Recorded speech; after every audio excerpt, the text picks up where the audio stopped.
हिंदी में यूपीएससी की तैयारी से संबंधित प्रोग्राम्स को देखने के लिए सब्सक्राइब करें स्टडी IQ IAS हिंदी। नमस्कार दोस्तों, कैसे हैं आप लोग। Study IQ IAS Hindi platform पर आपका एक बार फिर से स्वागत है। आज हम लोग प्राचीन भारत के इतिहास से संबंधित बीते वर्षों में जो सवाल पूछे गए हैं उसके ऊपर फिर से डिस्कशन करने वाले हैं। आपको पता होना चाहिए कि अल्टरनेट डे में ये कक्षाएं आयोजित की जा रही हैं और इसी सिलसिले को हम लोग आगे भी बढ़ाते रहेंगे।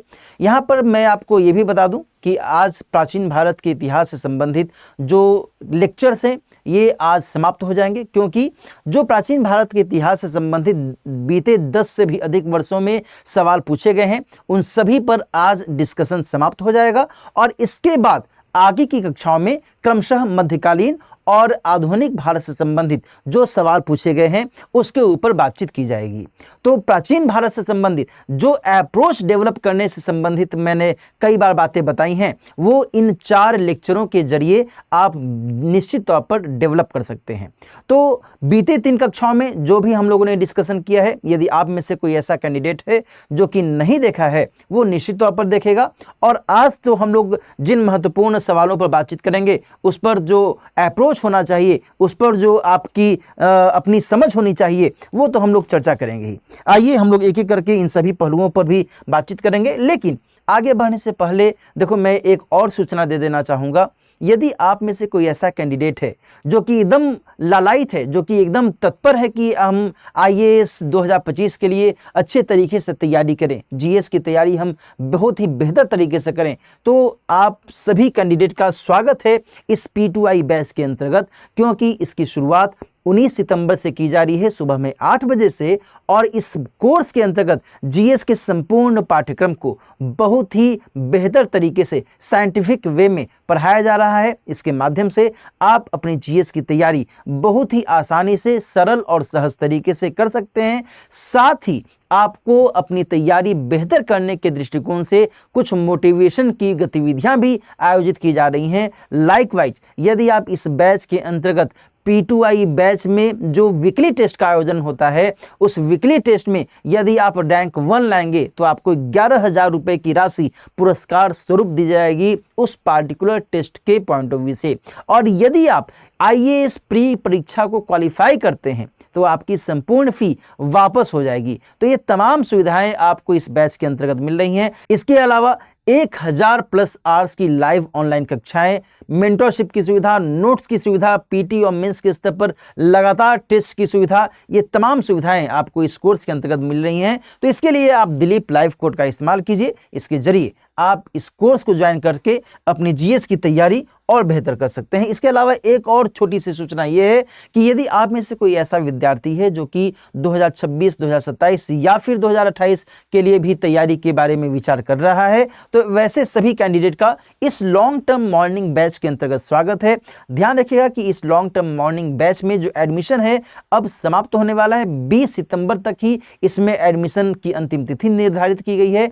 यदि आप अभी भी इस कोर्स को ज्वाइन करना चाहते हैं तो फिर दिलीप लाइव कोड का इस्तेमाल करते हुए इस कोर्स से जुड़ सकते हैं और अपनी GS की तैयारी बेसिक से लेकर के एडवांस लेवल तक बहुत ही आसानी से कर सकते हैं। तो ये कुछ महत्वपूर्ण जानकारियां थी। अब हम लोग लौटते हैं उस सवाल पर जो मैंने बीते हफ्ते छोड़ा था। और बीते हफ्ते यानी कि लास्ट सैटरडे को जो हम लोगों ने सवाल देखे थे उसके संदर्भ में ध्यान रखिएगा कि 2010 में यह सवाल पूछा गया था। और यहां पर जो सवाल है प्राचीन भारत में गुप्त काल से संबंधित ये इंडिकेशन करता है।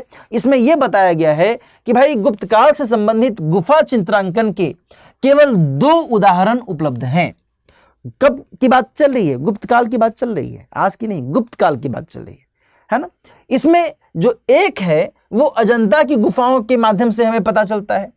तो गुप्त काल के चित्रांकन का दूसरा अवशिष्ट किस स्थान पर उपलब्ध है, इसके बारे में पूछा गया था। आप में से कई सारे विद्यार्थियों ने इसका सही जवाब दिया था। यह बहुत अच्छी बात है। यहां पर ध्यान रखिएगा कि ये जो 4 ऑप्शंस दिए गए थे इसमें पहला ऑप्शन जो है ये इसका सही उत्तर हो जाएगा। वाघ या फिर बाघ गुफाएं भी इसे कहा जाता है। और ये जो बाघ की गुफाएं हैं ये मध्य प्रदेश में है। मध्य प्रदेश में दोस्तों एक मौसमी धारा, एक मौसमी नदी की धारा बहती है, उसका नाम है बाघिन, और संभवतः उसी के नाम पर इन गुफाओं का नाम बाघ की गुफा पड़ा है ना। बाघिन नदी के आसपास इन गुफाओं की उपस्थिति हमें दिखती है। कहां पर? मैंने अभी आपको बताया, मध्य प्रदेश में धार जिले के पास में यहां पर इसके बारे में जानकारी मिलती है। दोस्तों यहां पर एक चीज और मैं आपको बताऊं कि जो ये बाघ की गुफाएं हैं, इन गुफाओं के संदर्भ में पता चलता है कि बलुआ पत्थर की चट्टान से इनका निर्माण किया गया है। बलुआ पत्थर निर्मित चट्टान से बनी गुफा।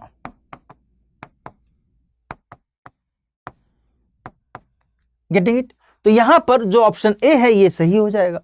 इसके अलावा जो दूसरा एक ऑप्शन था एलोरा की गुफा, एलोरा की गुफाओं के बारे में भी आपको जानकारी होनी चाहिए। जो एलोरा की गुफाएं हैं ये महाराष्ट्र में हैं, और इन गुफाओं के बारे में जो जानकारी मिलती है उसमें 2-3 बातें आपको ध्यान में रखने की आवश्यकता है। पहली बात ये कि महाराष्ट्र में औरंगाबाद जो एक महत्वपूर्ण शहर है, वहां पर उसी जिले में औरंगाबाद के आसपास में ही एलोरा की गुफाओं के बारे में जानकारी मिलती है। इसके अलावा राष्ट्रकूट शासक, राष्ट्रकूट एक वंश का नाम है, राष्ट्रकूट शासक कृष्ण प्रथम के द्वारा यहां पर कैलाशनाथ मंदिर का निर्माण करवाया गया था। कैलाशनाथ मंदिर का निर्माण। अब आप मुझे कमेंट सेक्शन में यह बताइएगा कि एक और कैलाशनाथ मंदिर का निर्माण करवाया गया है, वो कहां पर करवाया गया है, और यदि आप इतना भी बता सकें तो यह भी बता दीजिएगा कि उस कैलाशनाथ मंदिर का निर्माण किसने करवाया है। इससे आपको आपका अभ्यास भी बेहतर होगा। जाहिर सी बात है कि केवल मैं ही आपको बताता रहूं, मैं ही आपको सारा प्रश्न हल करवाता रहूं, तो इससे आपका विकास नहीं होगा। आपका विकास तब होगा जब आप खुद से भी थोड़ा सा पढ़ें, थोड़ा सा सर्च करें, रिसर्च करें, है ना। क्योंकि भाई एग्जामिनेशन तो आप ही को देना है। हम तो कई सारी बातें बता देंगे कि ये भी है वो भी है, आपको भी तो पता होना चाहिए। तो यहाँ पर एलोरा की गुफाओं के बारे में हम लोगों ने यहाँ पर एक संक्षिप्त जानकारी के तौर पर देखी है। इसके अलावा जो लोमस ऋषि की गुफा है बेटा, लोमस ऋषि की गुफा ये बिहार में है, और बिहार में मौर्य काल में सम्राट अशोक के शासन काल में हमें इस गुफा के बारे में जानकारी मिलती है, जबकि उनके द्वारा बराबर की पहाड़ी वाले क्षेत्र में, जहानाबाद वाला इलाका है, जहानाबाद जिला है भी है बिहार में। आप में से कोई व्यक्ति यदि बिहार से बिलोंग करता होगा तो निश्चित तौर पर जानता होगा। तो बराबर की गुफाएं हैं, और वहीं पर एक नागार्जुनी गुफा भी है, और वहां लोमस ऋषि की गुफाओं के बारे में हमें जानकारी मिलती है। सम्राट अशोक ने आजीवक संप्रदाय के लोगों के लिए इसका निर्माण करवाया था। मौर्य काल की बात है ये। तो यहां पर जो ऑप्शन सी है ये तो बिल्कुल गलत हो जाएगा, ऑप्शन बी भी गलत हो गया, लेकिन मैंने इसके बारे में एक हल्की सी जानकारी दे दी है। अब आप में से कोई भी ऐसा विद्यार्थी जो कि यह नहीं समझ पाता है कि मौर्य काल पहले होना चाहिए या गुप्त काल पहले होना चाहिए, उसको तो निश्चित तौर पर लॉन्ग टर्म बैच ज्वाइन कर लेना चाहिए, क्योंकि ये बहुत ही बेसिक जानकारी है। इतना तो सिविल सेवा परीक्षा की तैयारी करने वाले विद्यार्थी को जरूर पता होना चाहिए। तो खैर, यहाँ पर जब हम लोग आगे बात करते हैं नासिक की गुफा के संदर्भ में, तो नासिक की गुफा के बारे में यहाँ 2-3 बातें आपको ध्यान में रखने की आवश्यकता है कि ये गुफाएं भी महाराष्ट्र में ही हैं, और इन गुफाओं के बारे में जानकारी मिलती है कि इन्हें पांडवलेनी गुफा भी कहा गया है। पांडवलेनी गुफा क्यों कहा गया है? क्या यहाँ पर पांडव रहा करते थे? नहीं साहब, ऐसा नहीं है, बल्कि इनके बारे में जानकारी मिलती है कि इन्हें पहले पुंडरू नाम से जाना जाता था। पुंडरू गुफा, है ना, और पुंडरू का मतलब होता है पीला। ठीक है, क्या मतलब होता है? पीला। और यही जो पुंडरू है बाद में बन गया पांडव। अब यहां पर एक सवाल यह उठता है कि सर इसका नाम पुंडरू क्यों रखा गया? दरअसल वहां पर बौद्ध भिक्षु रहा करते थे, और बौद्ध भिक्षु जो अपना वस्त्र पहनते थे, उन वस्त्र का रंग पीला होता था, और इसी के आधार पर इसे यह नाम दिया गया। तो इसी संदर्भ में यहाँ पर इस बात को भी ध्यान में रखने की आवश्यकता है। नासिक की गुफा, एलोरा की गुफा, लोमस ऋषि की गुफा, इनके बारे में भी मैंने एक संक्षिप्त में आपको जानकारी दे दी है। पता नहीं कब कैसे कौन सा सवाल पूछ लिया जाए, कोई नहीं जानता, तो ये आपको जानकारी में होना चाहिए। और बाकी मैंने अजंता की गुफा के संदर्भ में पहले भी आपको बताया है। तो ऑप्शन ए इस प्रश्न का सही उत्तर होगा। एग्जामिनेशन कब का है? 2010 का ये पेपर है ना। आज से 14 साल पहले ये सवाल पूछा गया था भाई जीएस में।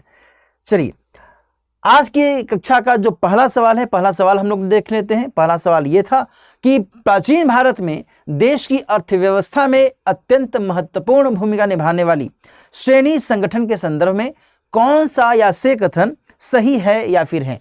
देखो यार, जब भी प्राचीन भारत या फिर मध्यकालीन भारत का इतिहास पढ़ो तो इनमें इस समय में जो आर्थिक गतिविधियां रही हैं वो जरूर पढ़ना, क्योंकि आर्थिक गतिविधियों को लेकर के जो व्यापार व्यवसाय से संबंधित हलचलें देखी गई, क्या किस शब्द में का अर्थ क्या होता था, कई बार इस तरीके से सवाल पूछे गए हैं।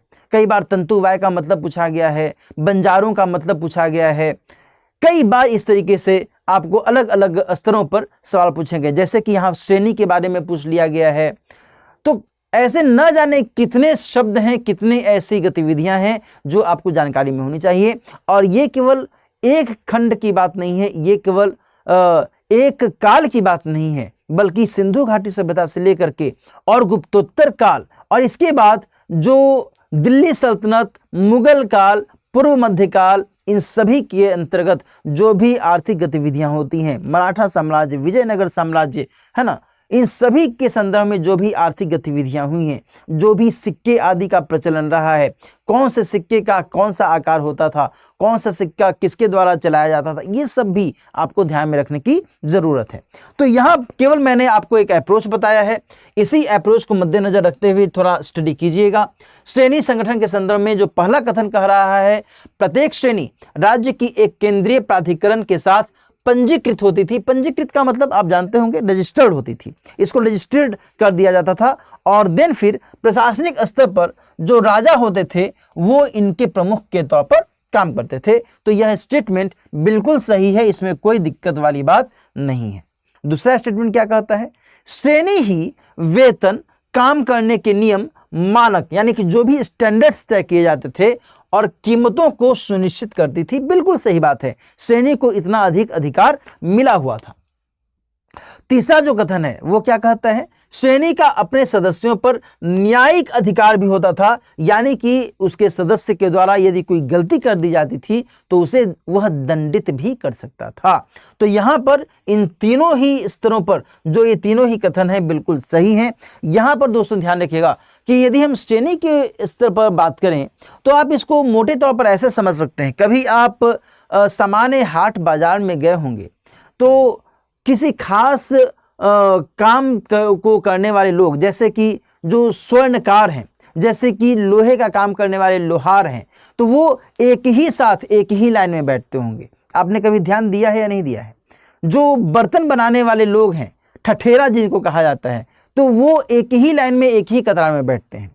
मिट्टी के बर्तन बनाने वाले जो कुम्हार हैं वो एक ही लाइन में एक ही तरफ बैठते हैं। ठठेरा का मतलब जो कि बर्तन वगैरह बेचने का भी काम करते हैं और उसकी मरम्मती का भी काम करते हैं। जो कुम्हार होते हैं वो मिट्टी बनाने के बर्तन में वो अपनी भूमिका निभाते हैं। तो इस तरीके से उनका एक अपना कुनबा होता है, उनकी एक अपनी स्थिति होती है और इसी को यहाँ पर श्रेणी के तौर पर इंडिकेट भी किया गया है।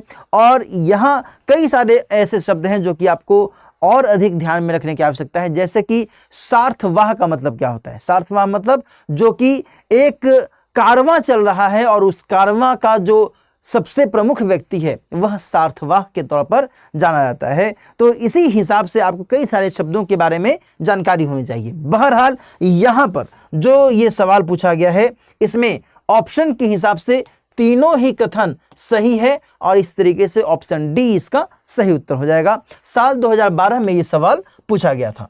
अगला सवाल है, निम्नलिखित में से किसने राष्ट्रकूट साम्राज्य की नींव रखी थी? 2006 में ये पूछा गया था। बहुत ही नम लॉलीपॉप सवाल था, एकदम स्ट्रेट फॉरवर्ड सवाल ये पूछा गया था 2006 में। राष्ट्रकूट साम्राज्य के बारे में मैं आपको बताऊं तो ये दक्षिण भारत वाले क्षेत्र में अपनी भूमिका अदा करता है और इसके संस्थापक कौन है तो दंतीदुर्ग। बाकी जो अमोघ वर्ष प्रथम, ध्रुव और कृष्ण प्रथम हैं ये सभी इसी राष्ट्रकूट वंश से जुड़े हुए हैं, लेकिन इसका संस्थापक कौन है वो दंतीदुर्ग है। जब हम अमोघ वर्ष की बात करते हैं तो अमोघ वर्ष के बारे में ये जानकारी मिलती है कि इसने कवि राजमार्ग नाम से एक बहुत ही प्रसिद्ध पुस्तक लिखी थी, कवि राजमार्ग। इसके अलावा ध्रुव धारा वर्ष के बारे में भी हमें जानकारी मिलती है जिसने त्रिपक्षीय संघर्ष में बहुत बड़ी भूमिका निभाई थी। अमोघ वर्ष प्रथम के बारे में जानकारी मिलती है कि उसने त्रिपक्षीय संघर्ष में भूमिका नहीं निभाई थी। त्रिपक्षीय संघर्ष के बारे में मैं हल्का सा आपको बता देता हूं कि गुर्जर प्रतिहार, पाल और राष्ट्रकूटों के बीच में ये संघर्ष हुआ था। किसके लिए तो कन्नौज पर आधिपत्य जमाने के लिए। तो इस तरीके से यहाँ पर कुछ चीज़ों का ध्यान आपको रखना चाहिए। वहीं जो कृष्ण प्रथम है, इसी कृष्ण प्रथम के बारे में मैंने आपको बताया कि इसी के माध्यम से एलोरा में कैलाशनाथ मंदिर का निर्माण करवाया गया था। तो ये सारी बातें आपके ध्यान में होने की आवश्यकता है। अगला सवाल क्या पूछा गया है वो है प्राचीन भारत में आक्रमणकारियों के संदर्भ में निम्नलिखित पर विचार कीजिए। दोस्तों यहाँ पर जो ऑप्शंस दिए गए हैं उसके आधार पर आपको ध्यान में रखना होगा। ये क्वेश्चन नंबर 3 है, 2006 में यही सवाल पूछा गया था। यूनानी शक कुषाण, यूनानी कुषाण शक, शक यूनानी कुषाण, शक कुषाण यूनानी। बहुत ही आसान सा सवाल है। ऑप्शन ए इसका सही उत्तर हो जाएगा। सबसे पहले भारत में यूनानी आते हैं, ग्रीक, इंडो ग्रीक भी इनको कहा जाता है। देन आफ्टर शक आते हैं और देन आफ्टर कुषाण आते हैं, है ना। हालांकि जो कुषाण है, कुषाण से भी पहले पहलव आते हैं और पहलव के बाद में कुषाण आते हैं।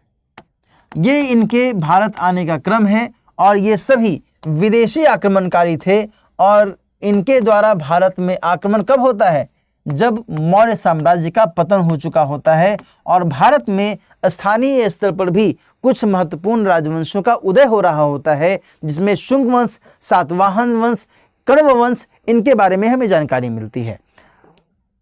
दोस्तों जब हम यूनानियों के बारे में बात करते हैं, इनमें एक बहुत ही महत्वपूर्ण व्यक्ति के बारे में जानकारी मिलती है जिसका नाम है मिनांडर। शकों के बारे में एक बहुत ही महत्वपूर्ण शासक रुद्रदामन के बारे में जानकारी मिलती है जिसके संस्कृत में लिखित जूनागढ़ अभिलेख के बारे में भी पता चलता है। उसी तरीके से जब हम पहलव की बात करते हैं तो इसमें हमें गोंडो फर्निस के बारे में जानकारी मिलती है।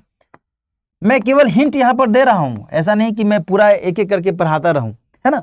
एक एक बार मैं केवल आपको संकेत दे रहा हूं कि इनमें से कुछ महत्वपूर्ण शासक इन वंशों से जुड़े हुए हैं। वैसे ही कुषाण वंश से जो जुड़े हुए महत्वपूर्ण शासक हैं ये हैं विम कडफिसस, कुजुल कडफिसस और कनिष्क। कुजुल कडफिसस और कनिष्क, है ना।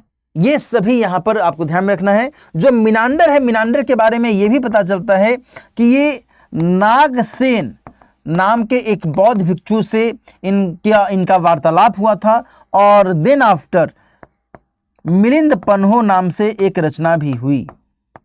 मिलिंद पन्हो जिसका मतलब होता है मिलिंद के साथ बातचीत। बौद्ध दर्शन को लेकर के मिनांडर और नागसेन के बीच में चर्चा होती है। इसके अलावा रुद्रदामन के बारे में मैंने आपको बताया। जहां तक बात आती है कनिष्क की, तो कनिष्क के समय में चतुर्थ बौद्ध संगीति का आयोजन कश्मीर के कुंडल वन में किया जाता है। ये तमाम पक्ष, कई सारे पक्ष उभर सकते हैं, है ना। तो यहां पर मैंने आपको केवल संकेत के सबब बताया है, तो ऑप्शन ए इसका सही उत्तर हो जाएगा। अगला सवाल देखते हैं, क्वेश्चन नंबर 4 क्या है। यहां पर जो आपसे पूछा जा रहा है वो ये है कि निम्नलिखित कथनों पर विचार कीजिए। 2 कथन दिए गए हैं। दक्षिण भारत के इक्ष्वाकु शासक बौद्ध मत के विरोधात्मक थे, गलत बात है ये। इनके बारे में जानकारी मिलती है कि ये शैव है ना।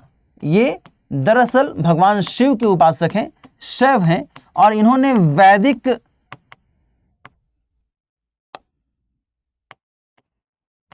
धर्म को महत्व दिया। लेकिन इसका मतलब यह नहीं है कि ये बौद्ध मत के विरोधात्मक है। बल्कि बौद्ध धर्म को भी संरक्षण प्रदान किया। बौद्ध धर्म को संरक्षण प्रदान किया। तो इस कॉन्टेक्स्ट में जो स्टेटमेंट 1 है वह क्या हो जाएगा? गलत हो जाएगा। पूर्वी भारत के पाल शासक बौद्ध मत के समर्थक थे, यह बिल्कुल सही है। ऑप्शन बी इसका सही उत्तर हो जाएगा। दोस्तों यहां पर ध्यान रखिएगा कि जो पाल हैं, पाल शासक, इनके जो संस्थापक हैं वो हैं गोपाल, और इन्हीं के बाद में एक अन्य महत्वपूर्ण व्यक्ति का नाम आता है जिसका नाम है धर्मपाल। और यहां पर यह भी ध्यान रखिएगा कि इन पाल शासकों की भूमिका त्रिपक्षीय संघर्ष में रही है। त्रिपक्षीय संघर्ष में भूमिका, और इस त्रिपक्षीय संघर्ष में बाकी के जो वंश हैं वो कौन है? एक हैं गुर्जर प्रतिहार और दूसरे हैं राष्ट्रकूट, जिनके बारे में अभी मैं आपको बता भी रहा था। दंती दुर्ग के बारे में हम लोगों ने पढ़ा। तो इसी के कारण चूंकि 3 पक्ष इसमें जुड़े हुए हैं, गुर्जर प्रतिहार, पाल और राष्ट्रकूट, इसलिए इसे त्रिपक्षीय संघर्ष कहा गया। और इसके पीछे की मूल वजह थी कन्नौज वाला जो फर्टाइल लैंड था, इसके ऊपर आधिपत्य स्थापित करना। और इसी संदर्भ में जो धर्मपाल है, धर्मपाल की भूमिका बहुत अधिक यहाँ पर देखी जाती है। तो ये सारी चीजें यहाँ पर मैंने आपको बता दी हैं। जो धर्मपाल है, धर्मपाल को उत्तरापथ स्वामिन की संज्ञा भी दी जाती है। उत्तरापथ स्वामिन के तौर पर भी इसे जाना जाता है।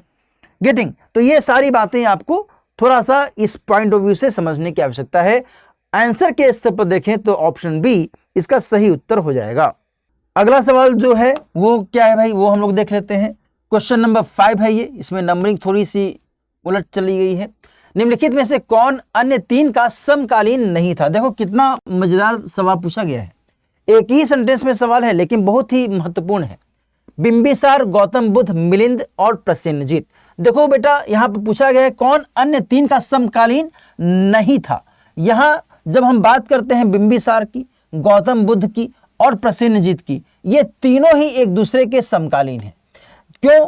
क्योंकि जब हम बिंबिसार, गौतम बुद्ध की बात कर रहे हैं तो ये 6ठी शताब्दी ईसा पूर्व के आसपास का समय है, जहां एक तरफ हर्यंक वंश के माध्यम से बिंबिसार का प्रभाव बढ़ रहा है, वहीं दूसरी तरफ जो प्रसेनजीत है या फिर गौतम बुद्ध है, इनकी उपस्थिति भी हमें देखने को मिलती है।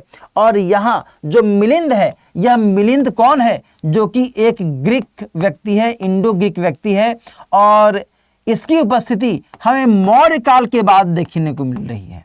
मौर्य काल के बाद, यानी कि मौर्योत्तर काल में हमें मिलिंद के बारे में पता चल रहा है। बाकी बिंबिसार, गौतम बुद्ध, प्रसेनजीत समकालीन है। तो ऑप्शन सी इसका सही उत्तर हो जाएगा। मुझे आप कमेंट सेक्शन में बताइएगा कि जो ये प्रसेनजीत है, प्रसेनजीत किस वंश का राजा है और इसका जो प्रभाव क्षेत्र था वो कहां पर था। बहुत ही फेमस व्यक्ति है ये प्रसेनजीत, तो इसके बारे में आप बताने की कोशिश कीजिएगा। बिंबिसार के बारे में मैंने आपको बताया है। गौतम बुद्ध के बारे में जितना कहा जाए उतना कम है। गौतम बुद्ध की जन्म से लेकर उनकी मृत्यु तक की जो घटनाएं हैं वो अपने आप में एक अनवरत कथा के तौर पर भी समझी जा सकती हैं। तो यहाँ पर मैंने केवल संकेत कर दिया है, ऑप्शन सी इसका सही उत्तर हो जाएगा। अगला सवाल जो है, निम्नलिखित 4 वेदों में से किस वेद में जादुई माया, क्वेश्चन नंबर 6 है ये, किस वेद में जादुई माया और वशीकरण का वर्णन किया गया है? ऋग्वेद, यजुर्वेद, अथर्ववेद, सामवेद। हम सभी को पता है कि भाई जो वैदिक साहित्य हैं, वैदिक साहित्य के अंतर्गत ये 4 वेद आते हैं, ब्राह्मण आते हैं, आरण्यक आते हैं, उपनिषद आते हैं। मैंने संभवतः पहली कक्षा में ही इसके बारे में आप सभी को बताया भी था। तो यहाँ जो पूछा जा रहा है जादुई माया और वशीकरण, यह और किसी से नहीं बल्कि अथर्ववेद से संबंधित है। इसके संदर्भ में मैं आपको कुछ और बातें बता दूं कि जो ऋग्वेद है, इसके जो महत्वपूर्ण पुरोहित होते हैं उनको कहा जाता है होत्री। जो यजुर्वेद है, इसके महत्वपूर्ण जो पुरोहित होते हैं उनको कहा जाता है अध्वर्यु। जो सामवेद है, इनके पुरोहित कहलाते हैं उद्गात्री। उद्गात्री। और जो अथर्ववेद है, इसके पुरोहित या ब्राह्मण के तौर पर जाने जाते हैं, है ना। यहाँ पर चूंकि बात हो रही है जादुई माया और वशीकरण के कंटेक्स्ट में, तो अथर्ववेद में इनके बारे में हमें जानकारी मिलती है। बाकी ऋग्वेद में हमें 9 मंडलों के बारे में जानकारी मिलती है, और इसमें भी कई सारे अलग अलग मंडल में अलग अलग स्तरों पर हमें जानकारियाँ मिलती हैं। जैसे कि एक बहुत ही महत्वपूर्ण जानकारी मिलती है पुरुष सूक्त के संदर्भ में, और पुरुष सूक्त के अंतर्गत ये बताया गया है कि मनुष्य का जो शरीर है, यानी जो आदि पुरुष जिनके बारे में जानकारी मिलती है, आदि पुरुष के 4 अलग अलग अंगों से 4 वर्णों के बारे में पता चलता है, और ब्राह्मण, क्षत्रिय, वैश्य और शूद्र की उत्पत्ति को लेकर के एक बहुत ही महत्वपूर्ण यह साक्ष्य के तौर पर भी जाना जाता है। और भी कई सारे अलग अलग जो जानकारियां हैं ऋग्वेद के माध्यम से हमें पता चलती हैं। इसके अलावा जो यजुर्वेद है, यजुर्वेद के अंतर्गत 2 जो महत्वपूर्ण हैं, कृष्ण और शुक्ल यजुर्वेद, इनके बारे में जानकारी मिलती है। इसके अलावा जो सामवेद है, इसमें सबसे पहली बात तो ये ध्यान रखिएगा कि सामवेद के बारे में कहा जाता है कि भगवान श्री कृष्ण ने अपने को वेदों में साम कहा है ना। वेदों में साम किसे कहा गया है? भगवान श्री कृष्ण को, भगवान कृष्ण। और ये जो सामवेद है, इसमें जो मंत्र होते थे, इन मंत्रों का उच्चारण लयबद्ध तरीके से किया जाता था। भारतीय संगीत से संदर्भित महत्वपूर्ण ग्रंथ के तौर पर भी सामवेद को जाना जाता है। इसके अलावा जो अथर्ववेद है, इसमें औषधि आदि के बारे में भी, जादू टोने के बारे में जो यहाँ पर मेंशन भी किया गया है, इसके संदर्भ में अथर्ववेद की भूमिका बढ़ जाती है। तो ये जो महत्वपूर्ण वेद है, इनके बारे में तो आपको पता होना ही चाहिए। लेकिन साथ ही जो मैंने आपको पहले भी हिंट किया है, आरण्यक के बारे में, उपनिषदों के बारे में, ब्राह्मण ग्रंथों के बारे में, जैसे कि ऐतरेय ब्राह्मण, कौशिकी ब्राह्मण, कई सारे गोपथ ब्राह्मण, शतपथ ब्राह्मण, है ना, कई सारे ऐसे ब्राह्मणों के बारे में जो कि इन वेदों से ही जुड़े हुए हैं, इनके संदर्भ में भी जानकारी होनी चाहिए। आपको जो उपवेद हैं, उपवेदों के बारे में भी जानकारी होनी चाहिए। तो इनके बारे में जब आप पढ़ते हैं, पुराणों के बारे में जब आप जो तथ्यात्मक गतिविधियां उनके बारे में आपको पता चलता है, तो प्राचीन भारत में जिस तरीके से वैदिक स्तर पर साहित्यिक गतिविधियां चली और श्रुति और स्मृति के स्तर पर एक विभाजन देखने को मिला, इसके बारे में आपको क्लैरिटी होती है। तो ये सब जो पक्ष हैं, आपको प्राचीन भारत के संदर्भ में ध्यान में रखने की आवश्यकता है। अगला सवाल हम लोग देख लेते हैं। अगला सवाल क्या पूछा गया है? क्वेश्चन नंबर 7 के तौर पर इसे हम देख सकते हैं। नर्मदा नदी पर सम्राट हर्ष के दक्षिणावर्ती अभियान को किसके द्वारा रोका गया था? देखो यहाँ पर 4 जो नाम दिए गए हैं, ये चारों नाम एक ही वंश से जुड़े हुए हैं, चालुक्य वंश। और ये चालुक्य वंश के अंतर्गत मैंने संभवतः पहले की किसी कक्षा में बताया है कि ये 3 अलग अलग शाखाओं से जुड़े हुए हैं। एक हैं वेंगी के चालुक्य, एक हैं कल्याणी के चालुक्य, और एक हैं वातापी यानी बादामी के चालुक्य। और ये जो चारों हैं, ये बादामी के चालुक्य के तौर पर जाने जाते हैं, बादामी के चालुक्य। और यहाँ पर जिसके संदर्भ में सवाल पूछा गया है कि सम्राट हर्ष के दक्षिणवर्ती अभियान को किसके द्वारा रोका गया, ये और कोई नहीं बल्कि यह पुलकेशिन द्वितीय है। दोस्तों यहाँ पर ध्यान रखिएगा कि यह जो सम्राट हर्ष है, इसके बारे में मैंने संभवतः पहले ही बताया है। यह पुष्यभूति वंश का महत्वपूर्ण व्यक्ति है, जिसने कन्नौज में अपनी भूमिका अदा की थी। पुष्यभूति वंश से यह संबंधित है। और यहाँ पर पुलकेशिन द्वितीय के साथ इसकी लड़ाई के बारे में जानकारी मिलती है। कहाँ पर? तो नर्मदा नदी के तट पर, नर्मदा नदी के तट पर इन दोनों के बीच में भयंकर लड़ाई होती है। असल में कौन जीतता है, कौन हारता है, यह क्लैरिटी नहीं है। लेकिन जो ऐहोल अभिलेख है, जो पुलकेशिन द्वितीय के ही महत्वपूर्ण दरबारी रवि कीर्ति से जुड़ा हुआ है, ऐहोल अभिलेख में यह जानकारी मिलती है कि पुलकेशिन द्वितीय ने हर्ष को हराया, हर्ष को हराया। वहीं दूसरी तरफ हर्ष के दरबार में एक अन्य महत्वपूर्ण व्यक्ति के बारे में जानकारी मिलती है, बाणभट्ट, जिसने हर्ष चरित की रचना की। और उसका कहना है कि हर्ष ने पुलकेशिन को हराया। यानी कि असली सच्चाई कोई नहीं बताता है, सब अपने अपने हिसाब से अपनी जीत का ही बखान करता है। वही स्थिति यहाँ पर देखी जा रही है। इन बिटवीन ये ध्यान रखिएगा कि पुलकेशिन द्वितीय और हर्षवर्धन के बीच में उस समय लड़ाई हुई थी और ये अपने आप में बहुत ही फेमस लड़ाई मानी जाती है, क्योंकि जो हर्षवर्धन है ये उत्तर भारत से बिलोंग कर रहा है, जो पुलकेशिन द्वितीय है ये दक्षिण भारत से बिलोंग कर रहा है, और ये सभी जा रहे हैं कि हम भारत के एक खास हिस्से पर अपना वर्चस्व स्थापित करें, है ना। तो ये सारी चीज़ें यहाँ पर बहुत ही महत्वपूर्ण हो जाती हैं। अगला सवाल है, अगला सवाल क्वेश्चन नंबर 8 के तौर पर है। इसमें क्या सवाल पूछा गया है भाई? हर्षवर्धन ने प्रयाग संसद आयोजित की थी, बिल्कुल ठीक बात है।